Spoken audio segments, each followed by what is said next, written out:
Hello, and welcome to the Radiant Mission Podcast. My name is Rebecca Toomey, and we are on a mission to encourage and inspire you as you're navigating through this life and with your relationship with Christ.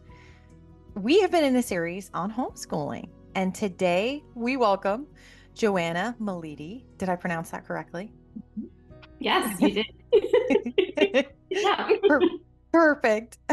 She is a homeschool mom and the co-founder of Home and School Tutoring Pods in Strawberry Plains, Tennessee. She has an MS degree in inclusive education and was a classroom teacher for 11 years.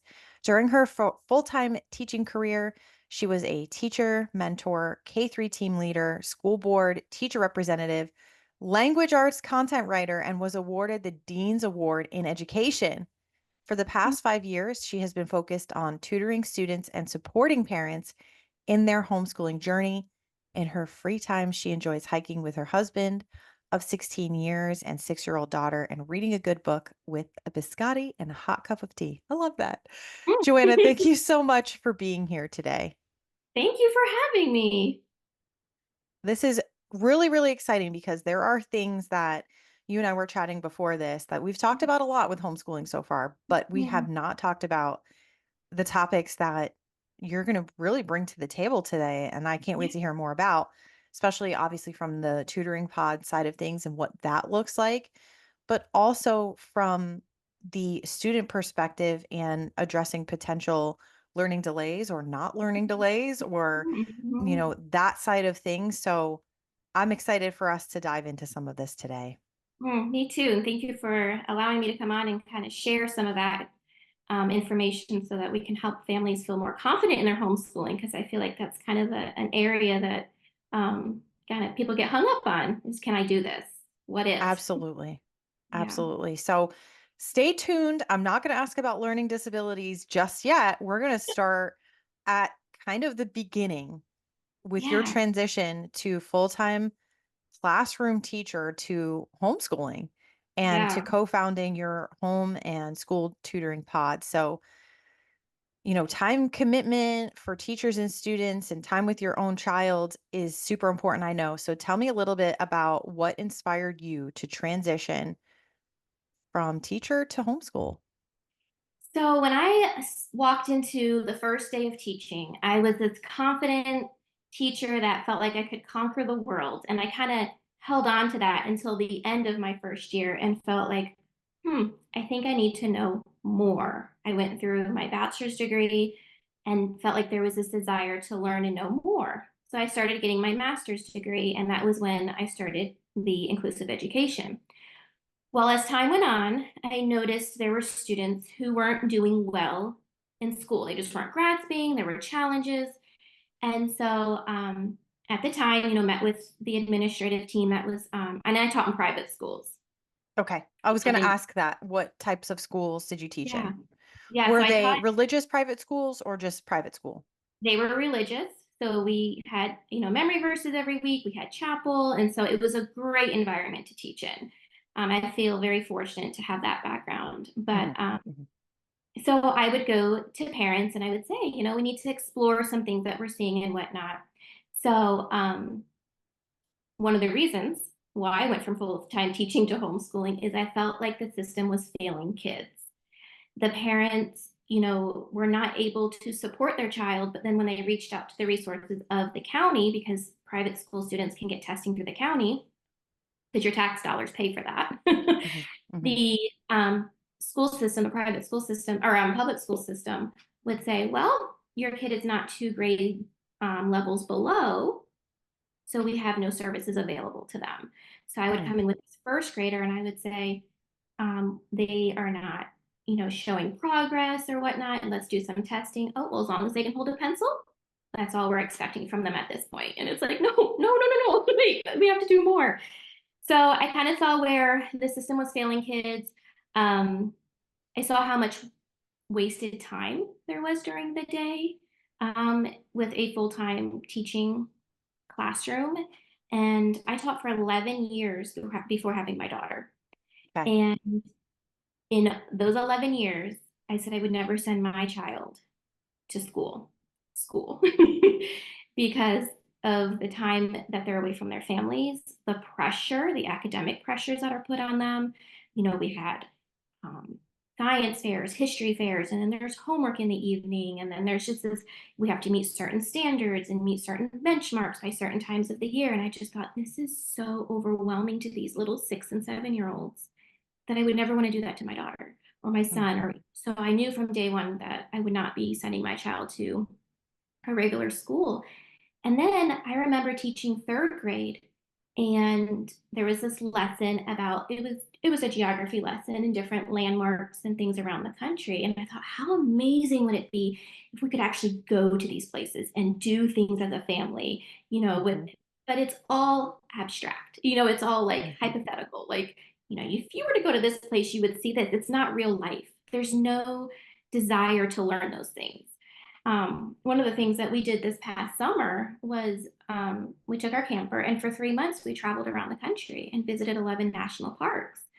Wow. And I was like, this is what school looks like. When you're Yes, homeschooled, you can yes. get those real life experiences, and it makes them, treasure it. And then they come back telling others about it. And it just kind of like internalizes all of it.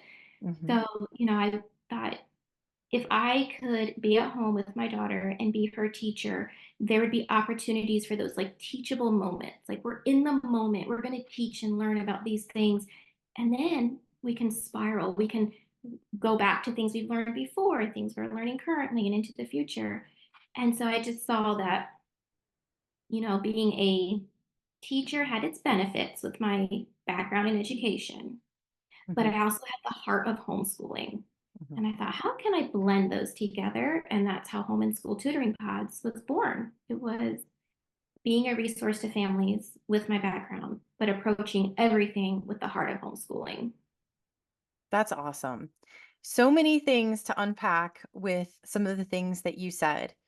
The first being, it's very interesting how you, as a teacher, observes these children are with me all day. These Mm-hmm. children are at school all day long and not with their mom. Mm-hmm. They're not with their families, spending time growing with their families. And I don't remember the exact statistic, but something like 2 hours a day maybe are spent with your actual family Mm-hmm. because kids are at school. And I you know think it. my mom mentioned this. She was actually on the podcast a couple episodes ago because she homeschooled us, and she mentioned one of my nephews, her grandson. He comes home at like 5 o'clock, because Mhm. he has school and then extracurricular stuff, and it's very hard for children. I think about it this way. It's a work day for a child. And Mhm. it's hard for me to have a work day as an adult. So I can only imagine what it must be like for these kids to start their day at 7:30 or Mhm. earlier if they have to get up to get ready, and then get home so late and have homework and Mhm. extracurriculars and all these other things to do. It's not a lot of time to family bond. So that's beautiful that you were able to recognize it and say, we're going to do things differently. And I love the story of traveling and Mhm. learning in person together Mhm. as you're going around. Those are memories your daughter's going to have forever and ever and ever. Mhm. Yeah, there's things that she saw this summer that some adults don't even know about. We were telling some friends yesterday over lunch, about Yellowstone, and they were just like, all we know is Old Faithful. Like, there's so Mhm. much more to it. But Absolutely. yeah, and you mentioning the 2 hour kind of window that kids get after school. And what are we doing with that 2 hour window? We're feeding them, we're bathing them, and we're putting them to bed. It's Hmm. almost as if we don't have that precious time when they're at their best. They're Hmm. tired. They have all these demands that have been put on them all day to get in line quietly, move from this space to this space. And they have, this release of emotion a lot of times when they come home. And it's when parents feel the most challenged. So yeah, Absolutely. it was one of those like light bulb moments when I was in the classroom. It just, I understand why families sometimes need to send their kids to the traditional classroom. Hmm. But homeschooling has so many benefits for your own child and for your family. It's such a bonding experience. Like, I get the pleasure of watching my daughter grow in her education. Hmm. Um, Yeah, absolutely. One of the other things that I know was important to you is values and teaching Mhm, your children values that align with your family. And mhm, I know one of the things with the school system, and you were in a private school, but it's especially different in the public school system, mhm, is your kids are going to be taught what aligns with the teacher. Obviously, there is school curriculum, but there's often a bend to mhm, the what's the word I'm looking for here? To the opinion of a teacher. Let's say that they mhm, are super into something or have a certain belief system, there may be always an underlying tone of that belief, mhm, where when we homeschool, we do have that benefit of saying, like, here's the beliefs that are important to us. I think mhm. you had an example about Greek mythology that you could share. Yeah. So, I was fortunate with teaching in private school that we didn't have a lot of like agendas and things that we had to, kind of tailor to in the classroom. We could stay within our religious realm and beliefs and Mhm. things. But I was talking with a teacher. She was my neighbor and good friend. And she taught in the public school system. And she said, I am becoming so frustrated. She said, for an hour and a half in the afternoon, she would have to teach Greek mythology to first graders. Mm, And she said because of that, she cannot go and do a pumpkin craft in the fall or, do things that the kids would actually enjoy and make learning a little more enjoyable. And so instead, the kids would she'd have behavior problems. She said the toilet paper in the bathroom was, thrown all about. She said because they're bored, they're not interested, and it means nothing to them. Not to mhm, mention, what are we doing with Greek mythology in first grade? Like, mhm, why is that there? So, I value, we have our core beliefs as a family, and, we start our homeschool day with a devotional and memory verse that my daughter memorizes every week, and we have prayer together as a family. And I feel like, you can get that in public schools, and it's just as beneficial, but when you're doing it as a family, it bonds you and it's creating that just that wholesome environment because we have a thank you board and prayer board. Like, can we move something from our prayer board to our thankful board? So are mhm. there things that we can instill in our child at home that hopefully they will continue to use as they grow and become adults? So yeah, Yeah, absolutely. the curriculum is also a very big thing too. Mhm, mhm. That's very interesting about the Greek mythology. We have addressed a little bit of Greek mythology on the podcast as far as from a biblical perspective. Mhm. You're encouraging me because I now want to look more into why they would want to be teaching this to children. Mhm. We Mhm. know that this is pretty pervasive in the medical system, the Greek Mhm. mythology anyway. That's where it all started. Mhm. And so you've piqued my interest with that. I've got to do some more research, and maybe in the next series we'll talk about Yeah. why the Mhm. government wants children to know and understand more about Greek mythology. God. What are the pagan Mhm. ties that they are Mhm. promoting? That's very young. Light bulb moment here. Now, I want to talk a little bit more about your tutoring and that side of things. But first, let's get a little bit into your experience as a teacher Mm, because it is a transition. I had, if you listen back, your natural learner, Leia, was on the podcast talking about unschooling. And one mhm, thing that she said to me is she was, former teacher as well, is you have to unschool yourself first mhm. when it Yes. comes to going from being a classroom teacher to homeschooling. So I would love to hear more about kind of your experience as a teacher mentor, how that influenced homeschooling and tutoring, and do you feel that you had to do any mental unschooling of yourself? Yeah, you kind of really do because you're just set in a system. I mean, I was only homeschooled 1 year, and that was third grade. Okay. Um, and so I come from public school. I went Mhm. to a private college, however, so I was used to getting up, going to school all day, coming home, doing my homework, and just repeating that process. So when it became time to homeschool, it was a mind shift of it doesn't have to start at 8. We try. I mean, there's research to say that children's brains kind of wake up at 10 a.m. Mm, So to start school any sooner, we're kind of doing them a disservice, allowing them to kind of wake up and get going. So when I mentored teachers, a lot of the things that I had to do in the school system was you're seeing these things or these challenges with a student. What things can we do to help and support them? And so when it shifts to homeschooling and working more along with parents, it's more about helping them shift from the traditional schooling they're used to what does homeschooling look like for you at home, and then what are good curriculums that you can use to help support your child or different approaches. And mhm, then as they get deeper into things, what specific challenges they're facing and what we can do to kind of remediate those. And so there's been, I had a mom, she was part of our pod, and she said, we are just having a really hard time keeping up. And I said, well, what are some of the challenges that you're having? She had her son enrolled in an online homeschool program, but it was hours in a day that had to be done online. And then he would have work to complete after, mhm, in addition to the pod. mm, And I said, I feel like you're doubling up, you're doing twice as much. And she just kind of mhm, had this mindset that it had to be from, you know, 9 to 2 or 8 to 3. It had to be this longer day.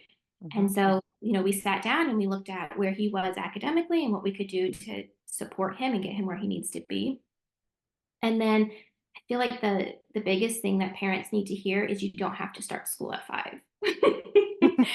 You don't have to be sitting down and doing things, paper mhm, and pencil at 5 and even at 6 years old.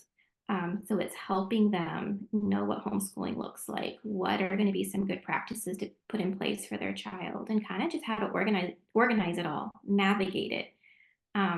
I take for granted that I have the background of a teacher and kind of know how to like approach things. mhm, And so as I've worked with more parents and kind of seen the need for how do I do this? I don't know if I can do this.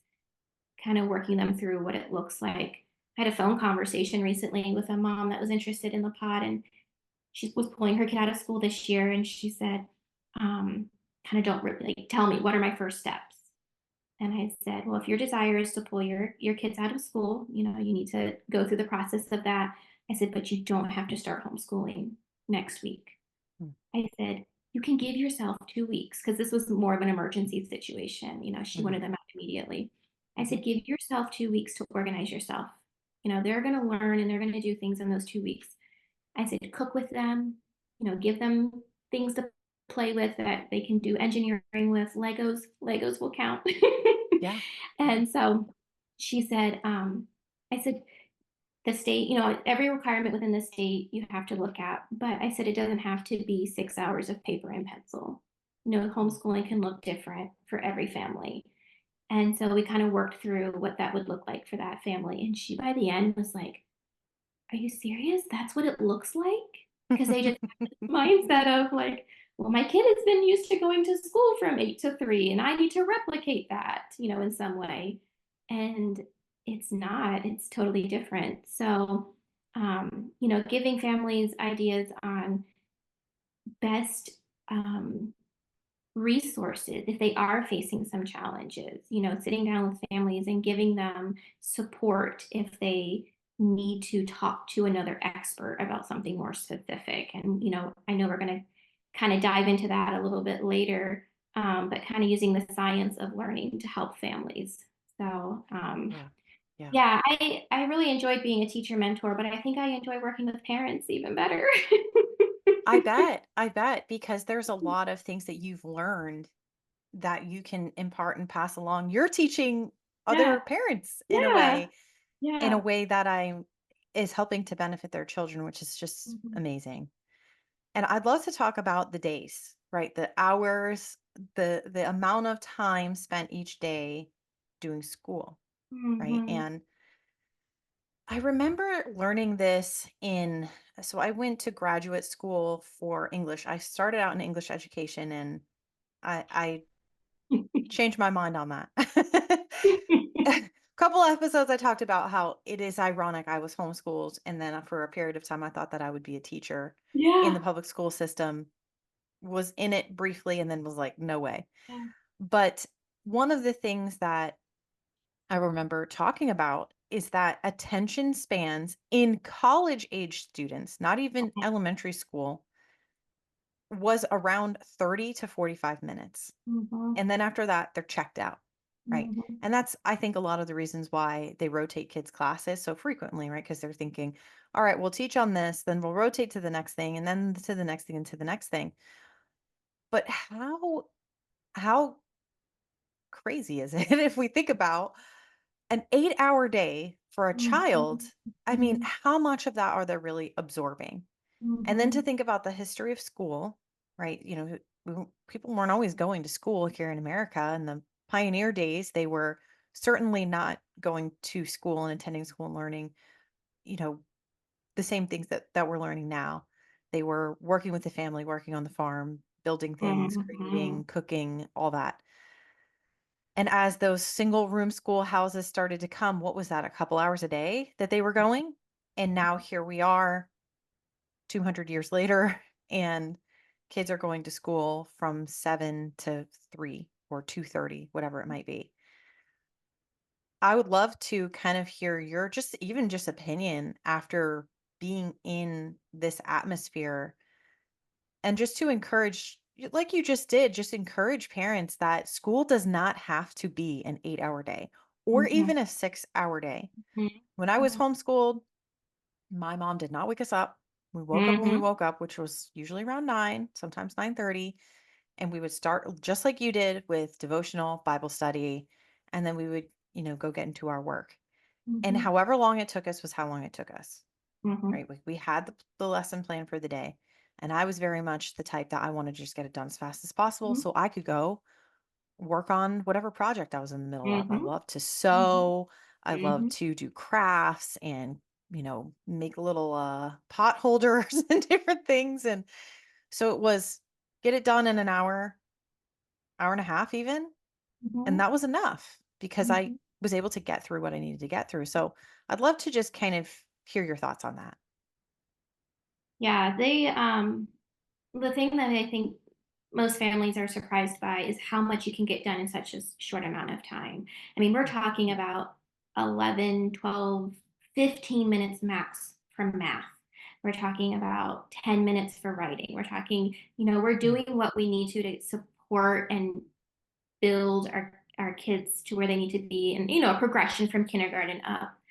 But when we talk about the time, I would say, we say with kindergarten 45 minutes tops to get mhm, through what they need to do. But outside of that 45 minutes, it's funny. We say, what's the best curriculum for kindergarten? It's dress up clothes and face paint, because there is so much value to play.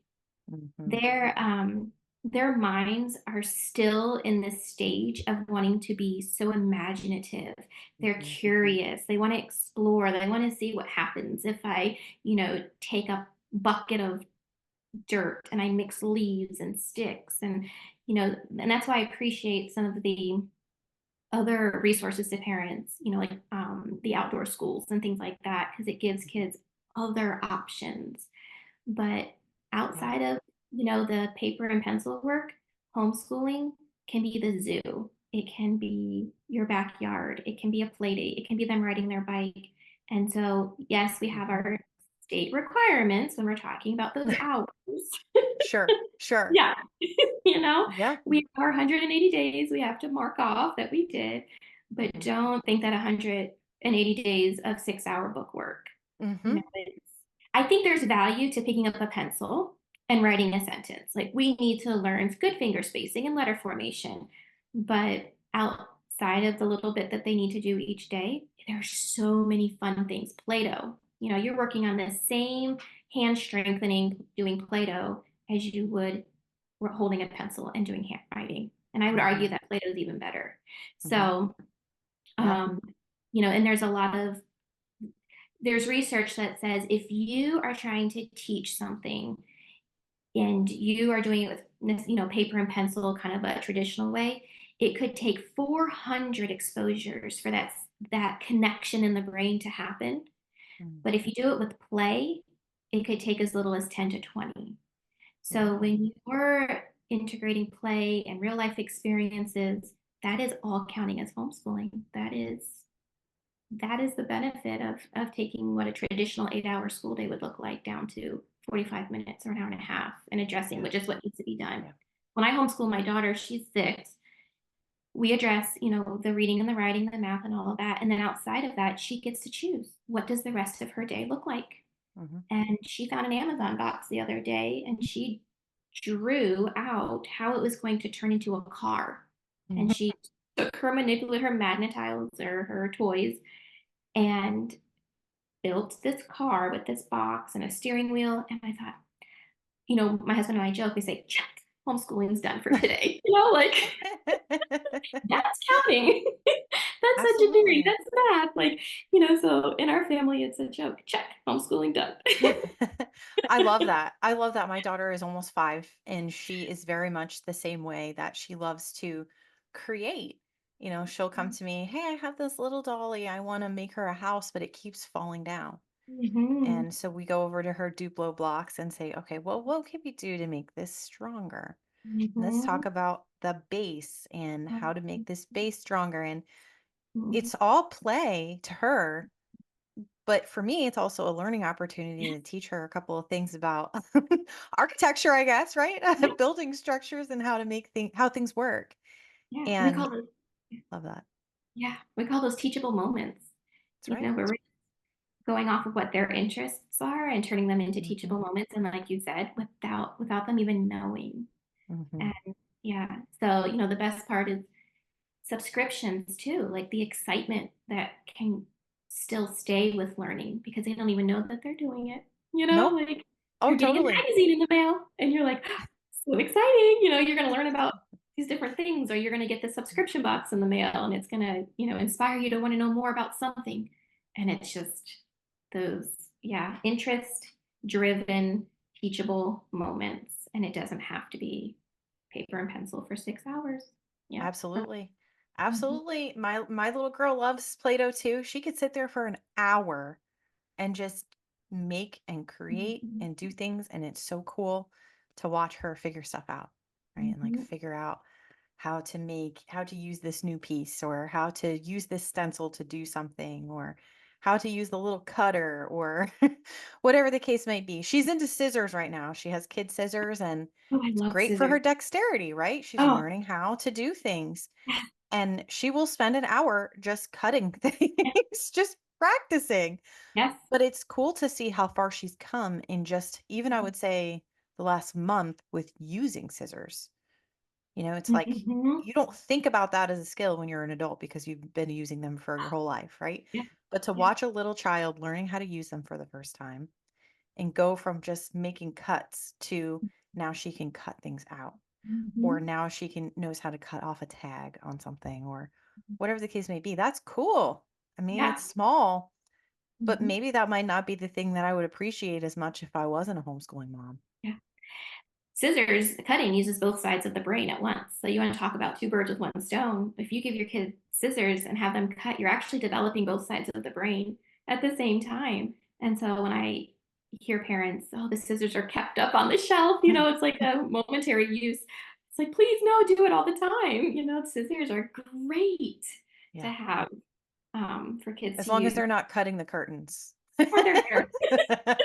Or their hair, which usually there's always one kid in a family, right? That's Yeah, the yeah, hair cutter.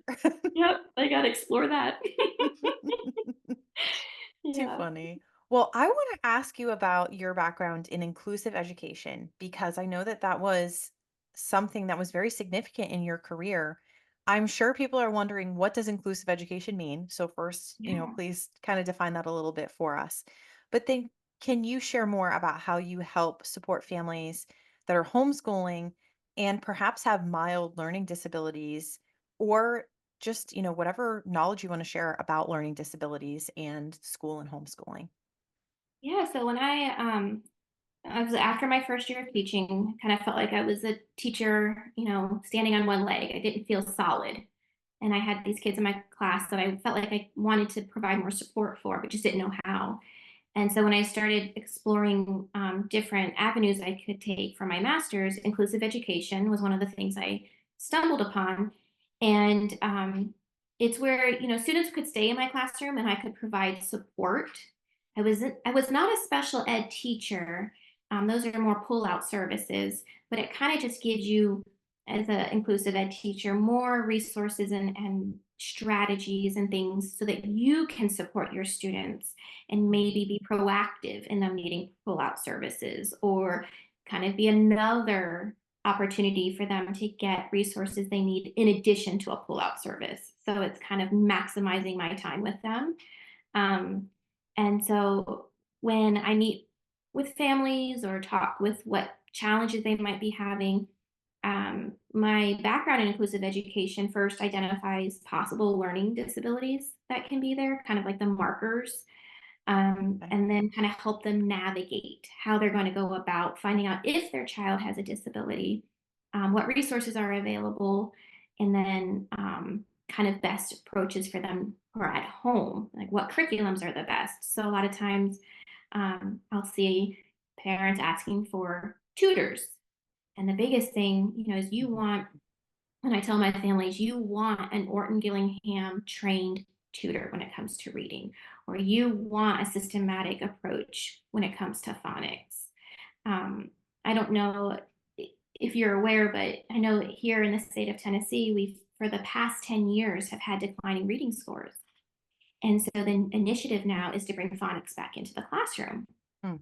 So there's Oh, a did they took it out of the classroom? They did, and for 10 years had declining scores in reading. In Oh, fact, interesting. kindergartners were coming in as better readers than they were leaving. So where the benchmarks grew throughout kindergarten, the kindergartners weren't able to reach those benchmarks. And so technically, leaving kindergarten, they were worse off than when they entered as Oh, readers. And wow. so, yeah, and if you think about 10 years, you think about a kindergartner going in 10 years later, they're now a high schooler. And so Mhm. for 10 years, the system has failed them in giving them the instruction that they need. And this is, I was a teacher and I admire teachers because they are given the resources and told to use them. It's not, like they're given up to date knowledge or curriculum or strategies and things. Once you're in the system, you're kind of doing the best you can with what you have. And so now phonics is being brought back into the classroom. There's a lot of training because I just had to restart my state certification, and it was all on phonics, all on phonics.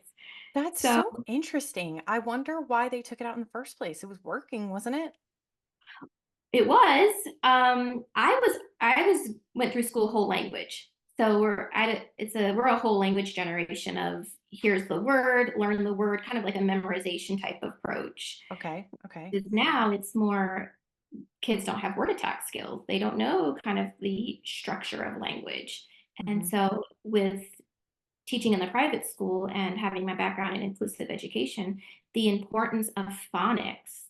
I mean, if there's one thing I could wish and desire for every family is that they would use phonics as part of their first kind of years of instruction for reading, Hmm. because there's these growths and levels that kids move through, and what we're finding is that most kids that are struggling readers lack phonemic awareness, and so a lot of that is addressed through phonics. And so there's this um, kind of this desire to make sure that families that are homeschooling can see that there's a value to what we pick for curriculum. And then there's multiple ways that we can teach our own child, even if they have learning disabilities. It Hmm. doesn't mean that they have to have a label and there's only that label that's going to stay with them. Hmm. And what's interesting too is we're very quick to put a label on kids. And I think it's, part of the system trying to get funding and, offer the pull out services and things like that. Hmm. But I'll have a family come and, or I'll be tutoring a student and they'll say, we kind of see these symptoms, these things. What does it mean? Is my kid dyslexic? I had a boy, he was in first grade, and I would do my reading with him. And I had him, and I always, one of those that I like to observe the student for a good bit, and then I'll go to the family and say, "Hey, I'm kind of noticing this," because I'm not quick to jump Mhm. to it has a learning disability. We all Mm. learn different. Kids are not linear. We got to give it time. We got to get to know the kid. And I was noticing there were certain things that did not show as markers for dyslexia, but there was just something not right with his reading. Like it was just off. Mm. And so I went to the mom and I said, "Hey, I'm kind of noticing a few things." She's like, "So glad you said something." She's like, "I think he's dyslexic."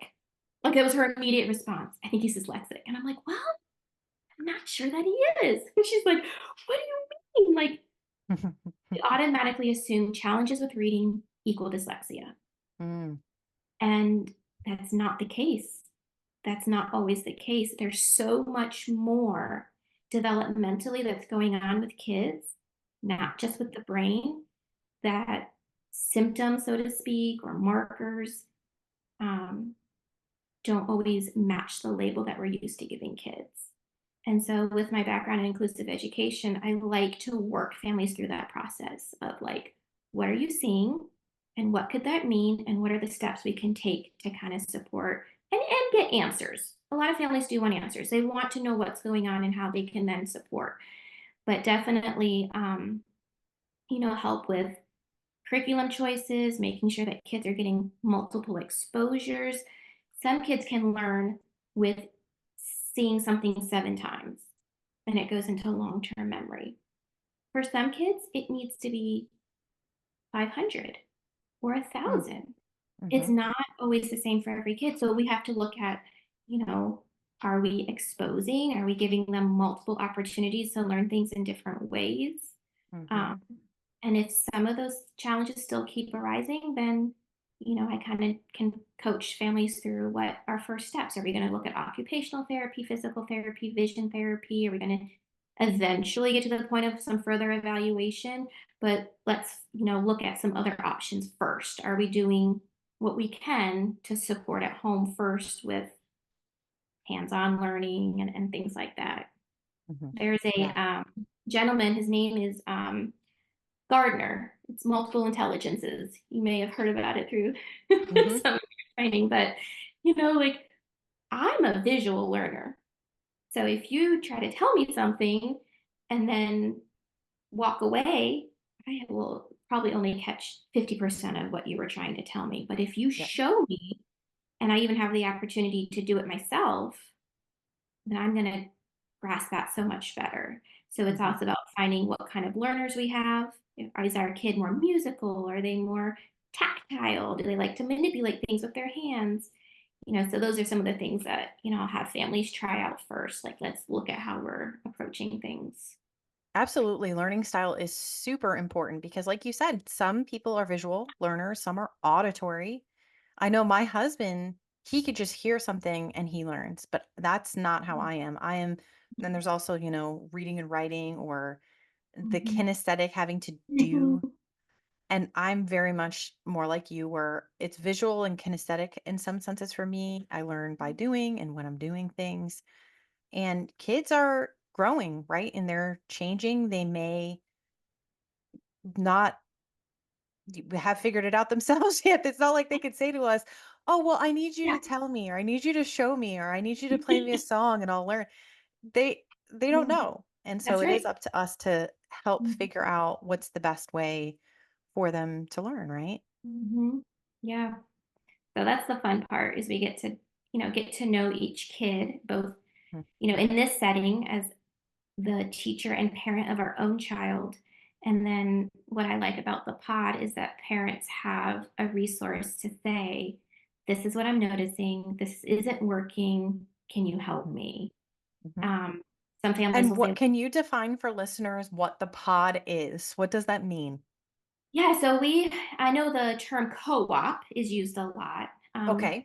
Yeah, so we're not a co op. A lot of co ops kind of operate, parents, moms kind of run co ops. Mhm. This pod is another teacher and I kind of came together and we had this vision where we wanted to help families with their homeschool journey and have an opportunity to meet with kids on a greater scale. So from the Mhm. kind of it spurred from the pandemic. I had a family, I had left the classroom. I was done teaching. Family reached out and said, "Hey, my kids are in private school. I need to pull them out. Can you come and help tutor them every Mhm. day?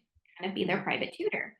And sure. So I went in, I tutored several hours a day, both their children, and I was in that process talking to the mom about some of the things I was seeing with her daughter. Wanted to recommend some vision things.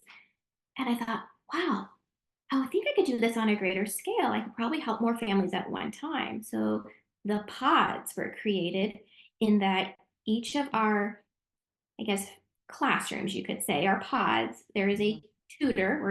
We're state certified teachers, but we're tutors because parents are their own child's teacher. But we help, we meet Monday and Wednesdays for 4 hours. And we go through reading and we go through writing and we go through math. And we have a lot of like thematic type things we do. But Mhm. we are tutoring. So I have 12 in my pod. I teach Okay. kindergarten first. And so we start our morning with circle time and things like that. And then I teach phonics, and then I teach math, and then I do writing, and we do our themes, and we have a garden. We're growing a garden at our location. And so we go through that with them. And then we do community service together. So we're making blankets this year for a local humane society. So the kids are in charge of measuring out the fabric, cutting it, sewing it, making them, and then we'll donate them to the humane society. So these pods are basically tutors where the families can share the expense of having a tutor. So when we meet Mondays and Wednesdays, families know that on those 2 days we've supported them in reading and writing and math, and their kids are getting the learning through someone with an experience. You know, we have the experience as teachers. And so when we're working with these kids, we can kind of navigate what kinds of things they need. How can we better support them? And then we go to the families and we say, you know, on Tuesday and Thursday, you can continue this by doing X, Y, and Z. Mhm. Because we have kind of like a tiered system. So our families are not tied down to one curriculum. We Mhm. believe that it looks different for every family, but we're there to support and kind of work within these pods so that um, you know, it's not like traditional school, but they are working with someone that has a background in education, you Mhm. know, so we can Mhm. help in that I love way. that. Yeah. Yeah. And now, So, is this something that you imagine because right now you're in the same kind of grade space that your daughter is in. So do you mhm, imagine that you'll kind of continue that pod so that she's a part of what you're doing? Or do you mhm. imagine that maybe sometimes she'll be with another tutor for Yeah. her pod? Or what does that Yeah. look like for you? Yeah. So I do see her with another tutor. I think there's benefit to someone else having my daughter being with someone else that can work with her and maybe use different approaches to learning. Hmm. Um, And so, yeah, we have another tutor that does second through fourth grade, and then we have another tutor that works with fifth through seventh. Okay. And so, yeah, so they just kind of, and we kind of give grades just as a guideline. We just say, you know, kind of like if you're trying to figure out where to place your child within our pods, that's kind of the Hmm. general. Hmm. But we move kids through pods too. So with reading, they'll come out of one pod and go into another Hmm. and get what's best for them within that pod for that subject. Hmm. And so we're very fluid. And then a lot of parents appreciate the community that comes from being together. Hmm. Um, some parents just want the social interaction that comes with Yeah. it. Yeah. Yeah. And some parents are like, please help us know exactly what to do on Tuesdays and Thursdays. Like they just don't have that confidence, you know, to do it Sure. themselves. So they Hmm. rely on us to guide and help them. Um, I biggest question I get is what math curriculum should I use? And it's based on your child. So let's look at what their interests are. And Hmm. so we'll navigate those kinds of things with our families. But yeah, one of the families said they kind of don't follow what we're doing in terms of curriculum type things in the classroom. And she said, I just loved it. We would get to it within our own curriculum, and my son would be telling me, oh, mom, we did that already at the pod. I already know how to do that. And she's like, great. Well, you know, like it's either a review at that point for him or an opportunity to see it again and, you know, solidify some of those subtraction skills or whatever. So we have a wide scope or range, I guess I should say, as to what our families desire from our pod. Mhm.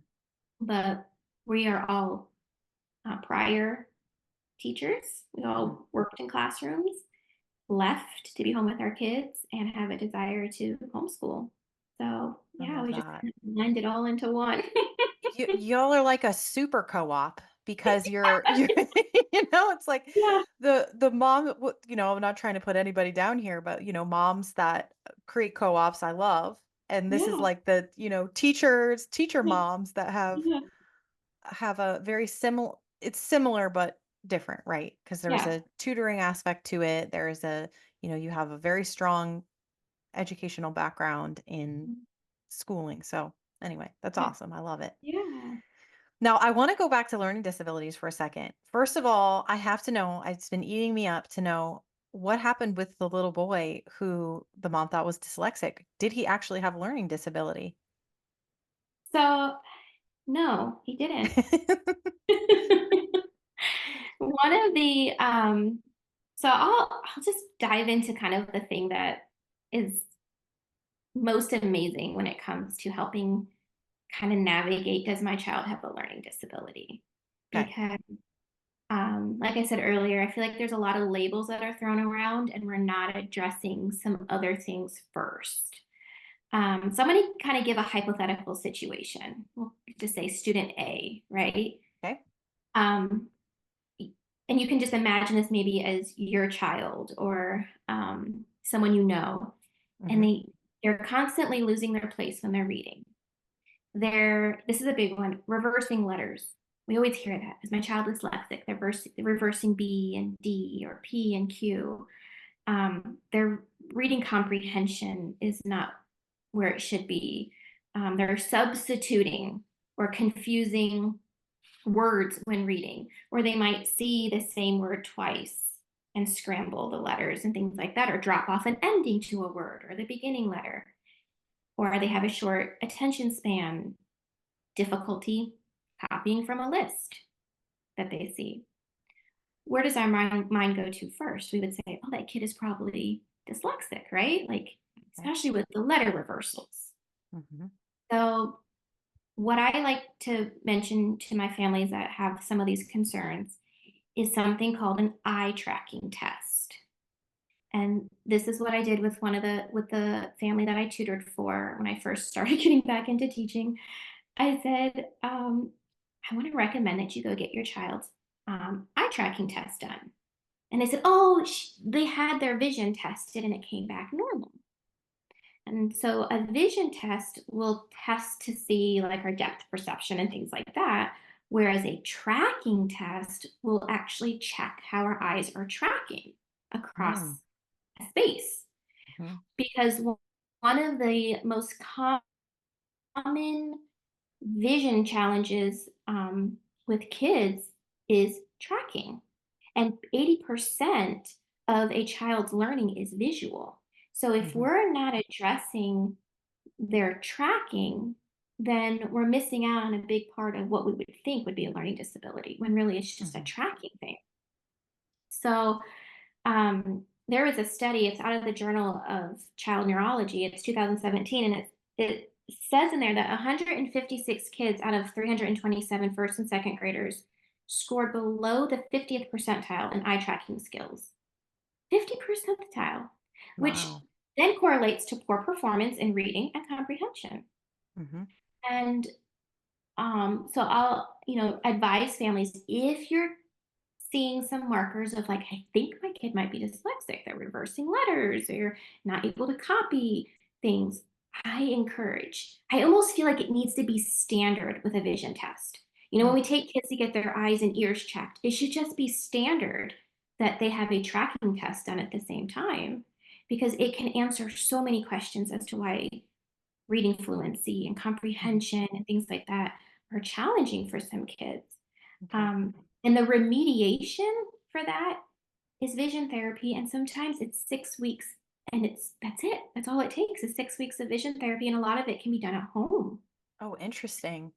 Yeah. So they, Um, Mhm. So you can have this done at the ophthalmologist, but you just have to ask for it? Is that what you're Yes, saying? you have to ask for it, and the a lot of the you can also do it at home. There's tests that you can do at Okay. home. So Okay. if your child holds their hand out straight, their arm out straight, and hold up their thumb, put their thumb up, and you have them look at the tip of their thumb and have them turn their head to the left and to the right, you're watching their eyes to see if they stay at the tip of that thumb. If they turn their head and their eyes go to the right or left along with their head, then it's indicative of a possible tracking issue. Interesting. Okay. So there's some tests you can do at home to see if that's one of the things that needs to be Mhm. addressed before just throwing that label of, I think my kid might be dyslexic. Interesting. And you said vision therapy, and there's things that you can do at home. I imagine it's exercises that are probably similar to that, where you're asking them to focus on something and practicing that over and over. Yeah, so they have, just much like occupational therapy and physical therapy, vision therapy is kind of like a once a week visit that you can go in and they'll, do exercises and things, and then they'll send you home with things to do. Um, and then you can do them at home that week and you go back in. The worst I've seen is 6 months of vision therapy. That's the worst I've seen. Mhm. And so when you think about like how much we are remediating within those 6 months for that child to then improve their tracking, their fluency, their comprehension, their focus, coordination. There's so much that can go into just eye tracking. So Very when I interesting. had, yeah, when the mom came to me and said, "Oh, I think my son's dyslexic," and I didn't think that he was, he had the eye tracking test done, and they'll give you percentiles. And if you were to put words in a column, and this is what I noticed, words in a column, he could read them top to down, no problem. Mhm. When you put him from left to right, his fluency dropped drastically. Mm.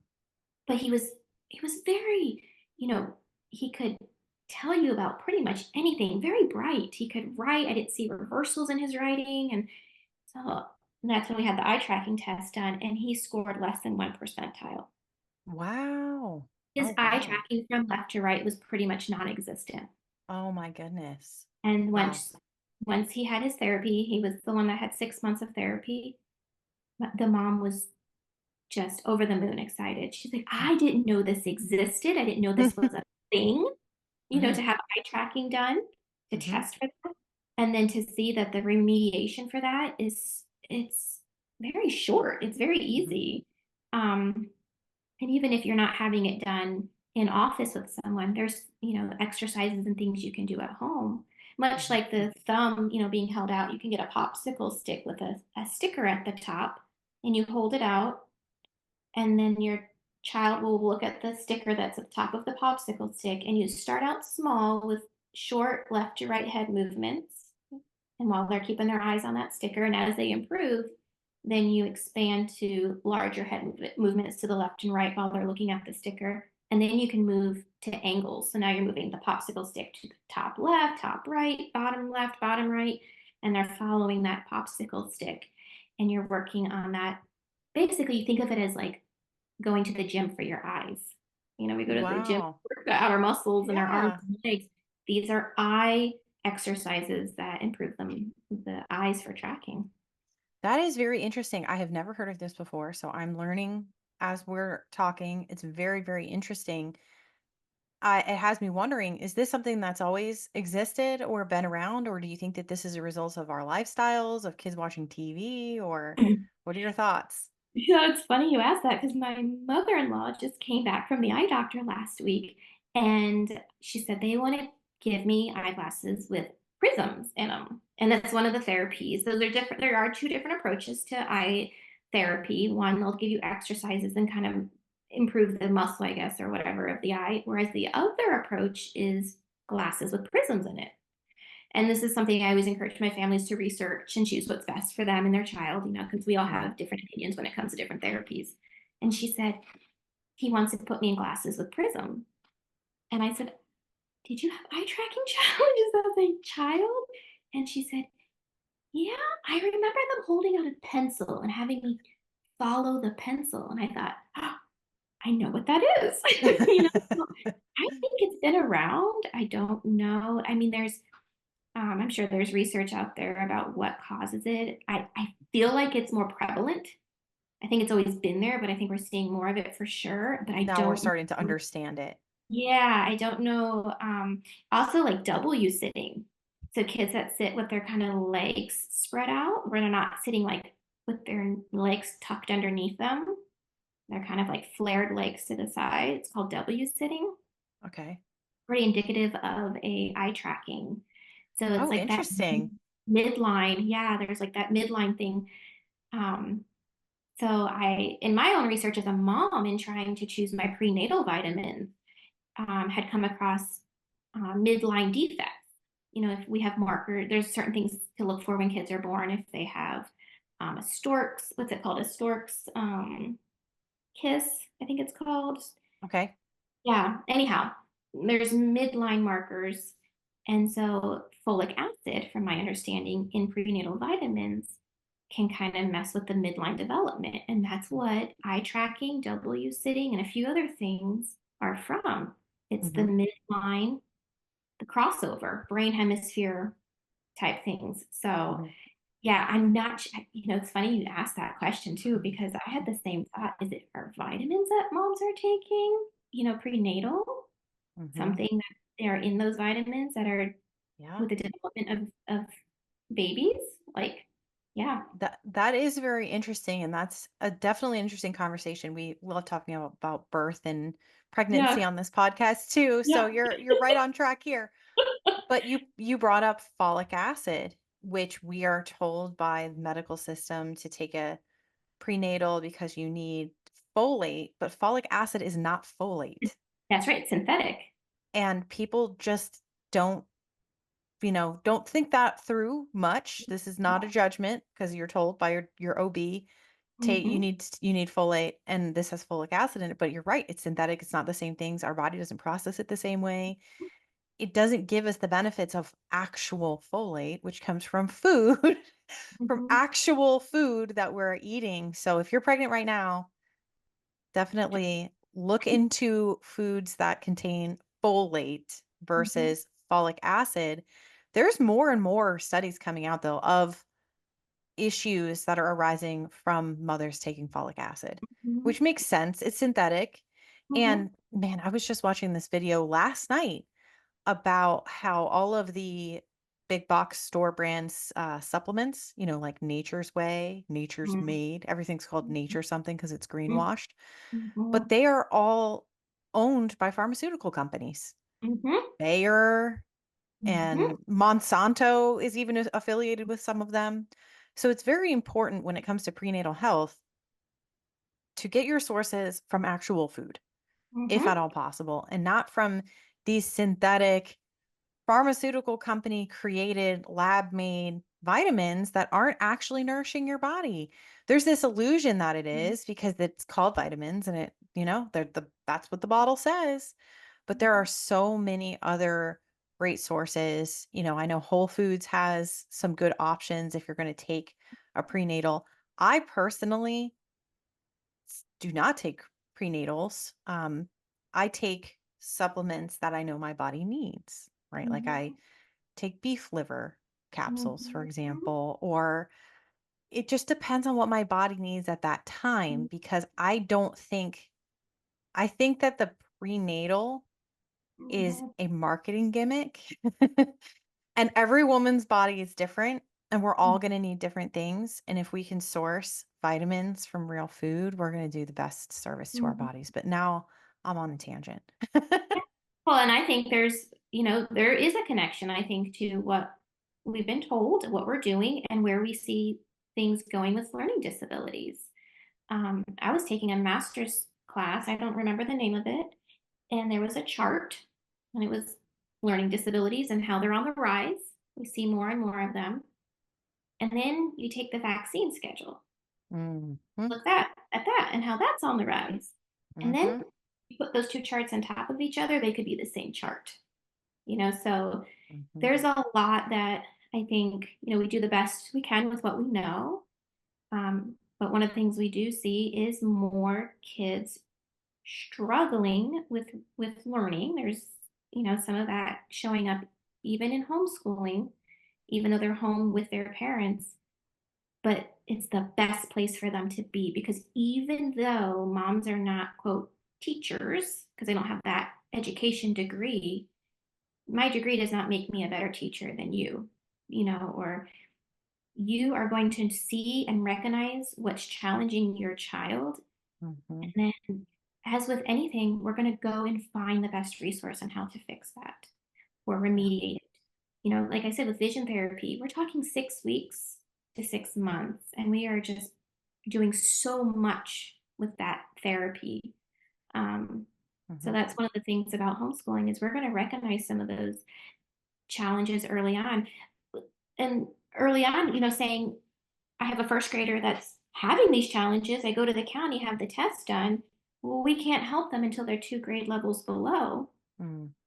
Well, by then they're in third, fourth grade, Mhm. and you have missed the window Mhm. of Mhm. maximizing the opportunity to get them where they need to be. Mhm. And nowhere in my experience in teaching did I learn about eye tracking. It was by my own learning. Yeah. Your own And so experience. my own Yeah. experience. So it's, I think there's even opportunity for teachers that are in the classroom to know more about that so that they can Mhm. help their students and send their parents to the right resources for that.